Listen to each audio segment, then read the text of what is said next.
Good evening, ladies and gentlemen. I'm Victor the Magician, and as you can see from the background, I'm back where I belong, the interstitial hypervoid between realities. To celebrate, I want to show you perhaps the most legendary trick in Magic, the ambitious card routine. But I want to go one step further. I want to show you the 5 levels of the ambitious card routine, because contrary to popular belief, this isn't a simple trick where you simply put the card in the deck and it jumps to the top. There are actually 5 levels of complexity to it.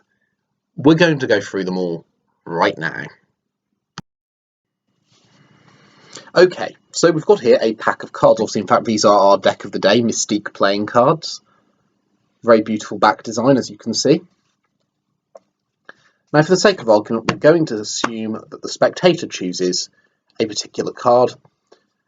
And we're going to go through the deck and actually choose one at random to do that. So let's go with this one. Take a look at it. Now what's going to happen at the first level of complexity within the ambitious card routine is that card is going to go into the middle of the deck, and the magician is simply going to cut the deck a few times, making sure the card is well and truly lost in there.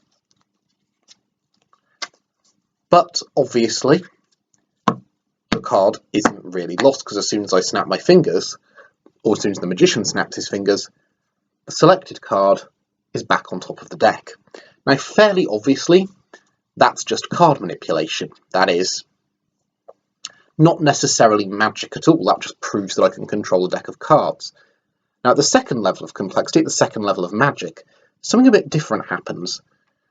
The chosen card, once more, goes into the middle of the deck. There we are. There it is.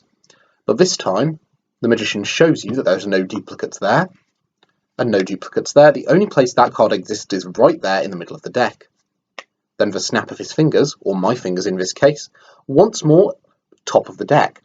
But that's only the second level of complexity, because there's a delay between me placing the card in the deck and the card coming to the top of the deck. There's a delay in which something tricksy and magical might have happened, which is why the third level of complexity is more instantaneous. It goes a little bit like this. We take that first card and the rest of the deck, your chosen card I mean, and all we do is we give it a magic twist, take it, place it in the middle of the deck, and then instantaneously it's back on top. There we are. It really is. Now the fourth level of complexity is even more impressive, because what we do is we take that top card, that selected playing card, that 4 of spades, and we use it to turn over the next card down, which in this case happens to be the king of clubs. The 4 of spades goes into the middle of the deck, like so.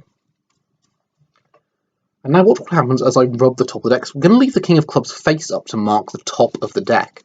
But what should happen, if I'm as good as I think I am, and let's be honest, I definitely am, just one card rises through the deck, past the top of the deck, past the point marked by the king of clubs, and that one card is the 4 of spades, the selected card. Now, the 5th stage looks very similar at first. Once again, we take the 4 of spades, and we use it to turn over the next card down, which in this case happens to be the 8 of diamonds. Except that instead of simply rising past the 8 of diamonds, what actually happens, we take that 8 of diamonds, and we give it a shake, it transforms into the selected card, the 4 of spades. I've been Victor the Magician, and I'll see you next time for more magic.